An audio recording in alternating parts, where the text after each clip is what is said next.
గంగవరం మండలంలో గంగవరం రెవెన్యూ విలేజ్లో 244/1 ఎక్స్టెంట్ 1 ఎకరా 11 సెంట్లు. ఆ సర్వే నెంబర్కి సంబంధించి రీసెంట్గా మాకు ఒక కంప్లైంట్ ఒకటి వచ్చింది.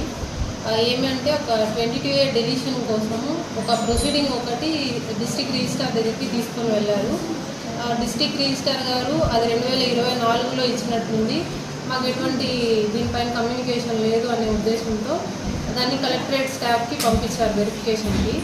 కలెక్టరేట్లో అది వెరిఫై చేసి ఇది ఫేక్ అని చెప్పి వాళ్ళు మాకు కన్ఫర్మ్ చేశారు. అదే విషయము జిల్లా కలెక్టర్ గారి దృష్టికి తీసుకువెళ్ళారు. జిల్లా కలెక్టర్ గారు ఇది ఎవరైతే చేశారో వాళ్ళ మీద ఇన్వెస్టిగేషన్ చేయండి అండ్ ఎఫ్ఐఆర్ ఫైల్ చేయండి అని చెప్పి మాకు ఆదేశించారు. మేము చిత్తూరు జిల్లా డిస్ట్రిక్ట్ కలెక్టర్ ఆదేశాల మేరకు మేము ఆ పర్టికులర్ ప్రొసీడింగ్ పైన మేము కోర్టు డాక్యుమెంట్ అని చెప్పేసి మేము ఇన్వెస్టిగేషన్ కోసం అని చెప్పి మేము కేసు ఫైల్ చేసినాము గంగవరం పోలీస్ స్టేషన్లో. సో అకార్డింగ్లీ గంగవరం పోలీస్ స్టేషన్లో అది ఎఫ్ఐఆర్ కూడా బుక్ అయింది. ఇప్పుడు ఇన్వెస్టిగేషన్ అండర్ ప్రాసెస్లో ఉంది. పర్సన్ తీసుకెళ్లారు ప్రొసీడింగ్ని. సో వాళ్ళు ఎవరైతే ఉన్నారో వాళ్ళు ఇన్వెస్టిగేషన్ చేయడానికే మేము అన్నోన్ పర్సన్ మీదనే ఇచ్చాము. ఆ ప్రొసీడింగ్ ఫేక్ అని చెప్పి ఇచ్చాము. ఫర్దర్ ఇన్వెస్టిగేషన్ జరుగుతుంది.